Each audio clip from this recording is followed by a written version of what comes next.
Assalamualaikum warahmatullahi wabarakatuh.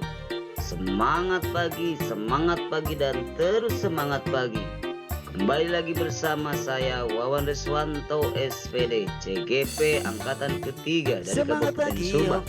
Pada kesempatan ini saya akan memaparkan koneksi antar materi sebagaimana tugas modul 1.2.A.9 tentang nilai-nilai dan peran guru penggerak. Yang pertama, apa yang Anda pahami mengenai nilai dan peran guru penggerak? Setelah saya mempelajari modul ini, menggali, mengalami, dan menerapkan tentang nilai-nilai dan peran guru penggerak, ternyata banyak pelajaran berharga untuk saya, khususnya tentang bagaimana sebelum, sedang, dan akan dilakukan untuk mewujudkan situasi ekosistem sekolah yang baik, kondusif, dan terdepan. Terapesi usia yang mengingatkan kejadian kita sejak kecil hingga usia kita sekarang, ada pelajaran berharga bahwasanya pengaruh kita menanamkan hal-hal baik dan kesalahan penanaman akan terus terekam oleh peserta didik. Fenomena gunung es yang memunculkan perilaku, kebiasaan, dan adat untuk mewujudkan karakter kuat pada titik fokus profil pelajar Pancasila, kemudian eskalator berjalan di mana perlawanan arah dan kecepatan berpikir cepat dan lambat untuk disesuaikan dengan energinya. Nilai-nilai guru penggerak: pertama, mandiri; kedua, reflektif; ketiga, kolaboratif; keempat, inovatif; kelima, berpihak pada murid. Tentunya untuk mandiri ini saya mempersiapkan diri bagaimanapun caranya dalam situasi apapun, selalu berusaha untuk mengerjakan sendiri tanpa bantuan orang lain, dengan selalu belajar dan terus belajar, mengapresiasikan, mengaplikasikan baik dari secara literasi digital maupun dari keilmuan-keilmuan yang didapat dari rekan-rekan sesama guru penggerak maupun rekan-rekan sejawat. Kemudian dalam reflektif juga saya mencoba dan terus berusaha merefleksikan diri, baik itu kepada peserta didik maupun kepada rekan guru sejawat. Tiada lain yang tidak bukan untuk lebih meningkatkan kualitas pembelajaran, kemudian juga memperhatikan tentang apa saja yang sudah saya lakukan sekiranya bermanfaat untuk orang lain, kemudian lebih bagus lagi, dan tentunya melakukan perbaikan. Berikutnya kolaboratif, dalam hal ini komunikasi yang terus berjalan sama rekan guru sejawat, kemudian peserta didik, pimpinan sekolah, stakeholder sekolah, semua warga sekolah diajak berkomunikasi secara baik untuk meningkatkan pengembangan sekolah, manajemen sekolah, terutama tujuan yaitu kualitas pembelajaran yang diutamakan terhadap berpihak kepada murid, karena tujuan utamanya adalah output dari murid itu sendiri. Maka mereka belajar untuk murid, mereka belajar untuk sama guru juga. Ini kaitannya untuk kualitas pembelajaran, disiplin, kemudian untuk peningkatan kualitas pengembangan di sekolah, pelajaran di sekolah.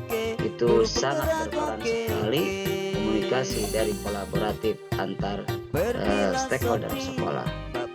Selanjutnya inovatif, saya sendiri selalu terus mengembangkan diri, potensi diri, menggali terus secara literasi digital, mendapatkan ilmu-ilmu dari siapapun, berusaha secara menggali ilmu untuk menciptakan inovasi-inovasi, perbaikan tentunya kualitas pembelajaran, di mana berpihak pada murid tujuan sebagai utamanya. Maka dengan inovasi, hal-hal yang baru ini yang belum saya lakukan maupun yang sudah dilakukan, dikomunikasikan pengembangannya, menciptakan aplikasi-aplikasi yang tujuannya nantinya akan diaplikasikan di lingkungan sekolah sebagai perbaikan ekosistem lingkungan sekolah. Selanjutnya berpihak pada murid, tentunya segala sesuatunya kita tujuannya adalah hambanya adalah murid, di mana murid harus mendapatkan hak-hak pembelajaran sebagaimana filosofi Ki Hajar Dewantara bahwa kita harus menciptakan pembelajaran yang menyenangkan, yang bahagia, yang selamat untuk dunia akhiratnya pada murid dan bahagia lahir batinnya untuk murid. Selanjutnya mengenai peran guru penggerak, pertama menjadi pemimpin pembelajaran, yang kedua menggerakkan komunitas praktisi, yang ketiga menjadi cas bagi guru lain, keempat mendorong kolaborasi antar guru, kelima mewujudkan kepemimpinan pembelajaran. Baiklah, untuk yang kedua, keterkaitan antara nilai dan peran guru penggerak dengan filosofi Ki Hajar Dewantara tentunya seperti apa? Ki Hajar Dewantara pernah mencetuskan bahwa seorang guru harus bisa menuntun segala kekuatan kodrat yang ada pada anak-anak agar mereka dapat mencapai keselamatan dan kebahagiaan setinggi-tingginya, baik sebagai manusia maupun sebagai anggota masyarakat. Kemudian dalam produknya terdapat Ingarso Sing Tulodo, Madya Mangunkarso, Guri Handayani. Tentunya keterkaitan antara nilai dan peran guru penggerak ini dengan filosofi Ki Hajar Dewantara sangatlah amatlah berkaitan sekali, karena untuk mendapatkan tujuan pembelajaran yang bahagia dunia akhirat, pembelajaran yang menyenangkan, berpihak pada murid, tentunya dalam diri kita harus Ingarso Sing Tulodo, menjadi teladan terlebih dahulu untuk menjadikan contoh bagi orang lain, terutama kepada peserta didik. Kemudian Ing Madya Mangunkarso, kita berada di tengah-tengah itu harus bisa memotivasi murid itu sendiri atau peserta didik, terlebih bisa memotivasi untuk rekan guru sejawat dan stakeholder sekolah lainnya.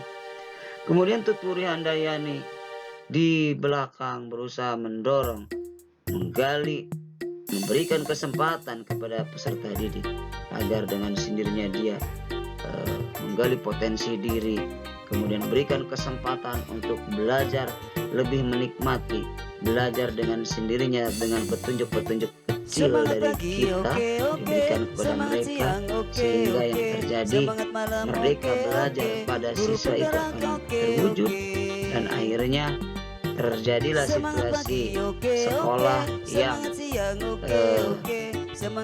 merdeka belajar, merdeka untuk semuanya, untuk siswanya, untuk peserta didik, untuk gurunya, dan untuk semua stakeholder, sehingga terwujudlah harmonisasi warga sekolah, kemudian visi misi sekolah tercapai, dan lain sebagainya, dan lain sebagainya. Selanjutnya yang ketiga adalah strategi saya untuk bisa mewujudkan nilai dan peran guru penggerak. Bagaimana? Pertama, tentunya membentuk komunitas praktisi. Dalam pembentukan komunitas praktisi ini tentunya diciptakanlah harmonisasi bersama rekan guru sejawat, komunitas, kelompok belajar bersama guru serumpun ataupun guru-guru yang mempunyai andil potensi ingin memajukan sekolah. Kita coba dekati, komunikasikan secara baik-baik, sehingga insya Allah komunitas praktisi untuk tujuan pembelajaran yang lebih baik akan terwujud. Kemudian yang kedua, aktif dalam MGMP, Musyawarah Guru Mata Pelajaran, dan membiasakan lesson study. Ini biasanya saya aktif di Musyawarah Guru Mata Pelajaran berdasarkan rayon-rayon, baik di tingkat kecamatan atau rayon kecamatan termasuk kabupaten. Ini ada pertemuan khusus di Musyawarah Guru Mata Pelajaran. Kebetulan saya membangun mata pelajaran matematika, maka di sini saya berkumpul dengan orang matematika hebat lainnya di tingkat kecamatan maupun kabupaten. Kemudian membiasakan lesson study, ini tujuannya untuk menyamakan visi misi, persepsi, kualitas pembelajaran biasanya yang satu rumpun ataupun yang berbeda rumpun tapi mempunyai visi misi yang sama, yang tujuannya adalah menciptakan kualitas pembelajaran lebih baik lagi. Untuk selanjutnya yang ketiga adalah konsisten dalam belajar, berinovasi dan berkolaborasi. Konsisten kita terus mempelajari hal-hal baru, konsisten terus kita belajar dalam meningkatkan potensi diri, selalu berinovasi, berkolaborasi, bekerja sama dengan rekan guru sejawat dan lain-lainnya. Yang keempat, bergerak menggerakkan untuk tujuan positif. Artinya dalam diri kita harus ditanamkan rasa tergerak. Kemudian setelah tergerak, masuk ke otak dan ingin bergerak. Lalu setelah ingin bergerak, menggerakkan diri kita, menggerakkan kita sendiri untuk bergerak menjadi teladan bagi orang lain. Terlebih lagi, pergerakan kita akan bisa menggerakkan orang lain untuk tujuan yang positif. Yang kelima adalah teladan untuk semua warga sekolah. Itu tadi, kita harus menjadi contoh bagi orang banyak dan bermanfaat bagi orang banyak tentunya. Yang keenam adalah guru yang reflektif. Disadari atau tidak disadari, kalau kita mengabaikan hal reflektif seperti ini, maka sepertinya kita sudah kadung merasa diri kita pintar. Padahal dalam diri kita itu banyak kelemahan-kelemahan yang ada.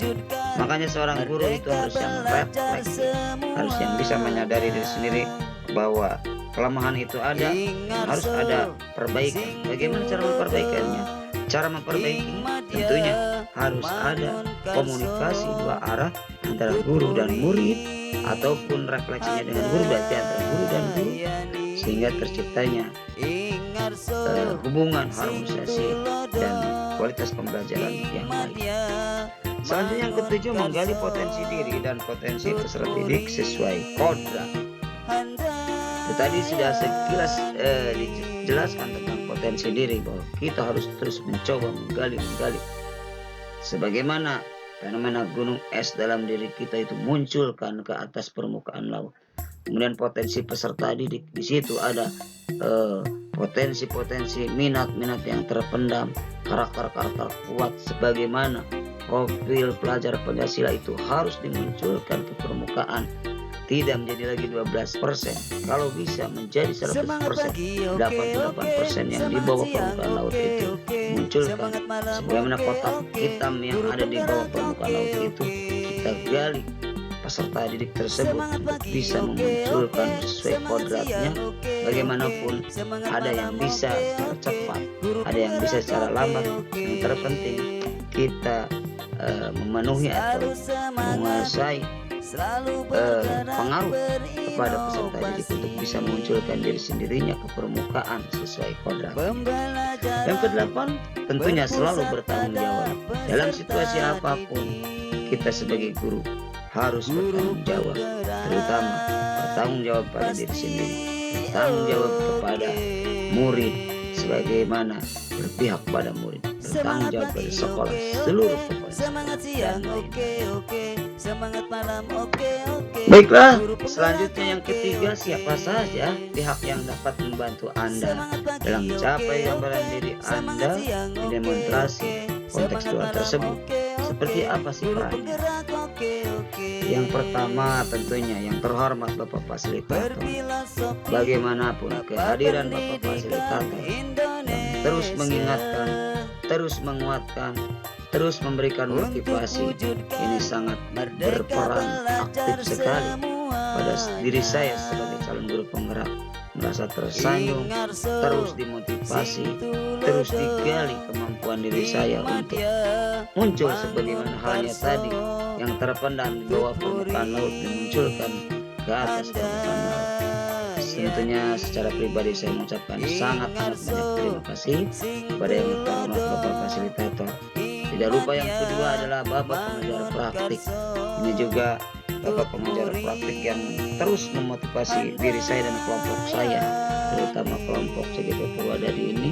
Kebetulan sekali pengajar praktiknya ini luar biasa aktif dan mau bergerilya kepada pendampingan kepada calon-calon guru penggerak, terus berkomitmen berkomunikasi secara konsisten, baik melalui dunia maya, WhatsApp, grup, kemudian melalui komunikasi yang secara langsung. Selanjutnya tentunya rekan-rekan seperjuangan CGP, terutama sesama kelompok saya mengucapkan terima kasih sekali berkat bantuan, kemudian semangat, inovasinya, kemudian segala bentuk tindakannya luar biasa, menjadikan contoh teladan dan membangkitkan gairah motivasi saya semakin yakin bahwasanya segala sesuatunya itu bisa dilakukan dengan baik, dengan konsisten, asalkan kita mau bergerak dan menggerak. Selanjutnya ada yang kurang lupa kepala sekolah, ini juga salah satu dukungan moral yang sangat kuat bagi saya. Beliau selalu memotivasi saya, kemudian memberikan apresiasi yang luar biasa, memberikan kebebasan seluas-luasnya untuk saya bergerak menggerakkan dalam ekosistem, terutama di lingkungan sekolah saya sendiri. Dan yang terakhir, rekan guru sejawat yang luar biasa, rekan-rekan guru yang berada di lingkungan sekolah CGP sendiri, ini juga memberikan dukungan moral yang luar biasa, selalu memberikan masukan baik secara moral maupun secara kontekstualnya, konkretnya, nyatanya di kelas, kemudian diskusinya juga ini luar biasa. Rekan guru sejawat, jadi saya juga saya mengucapkan banyak terima kasih. Ini yang menjadi ketercapaian gambaran diri saya dalam demonstrasi kontekstual, dan beliau adalah orang-orang hebat semuanya. Kemudian stakeholder sekolah tidak saya lupakan juga, ini seluruh komponen sekolah, baik peserta didik, rekan guru sejawat, kepala sekolah, seluruh penjaga sekolah juga, operasi, kantin, pokoknya seluruh stakeholder sekolah yang terlibat. Kemudian tentunya juga ini yang menjadikan saya menjadi terus ingin maju dan maju. Pada seluruh stakeholder sekolah juga saya mengucapkan amat banyak terima kasih. Demikianlah pemaparan yang bisa saya sampaikan. Lebih kurangnya mohon maaf yang sebesar-besarnya, baik ucapan maupun perilaku yang kurang berkenan dari diri saya.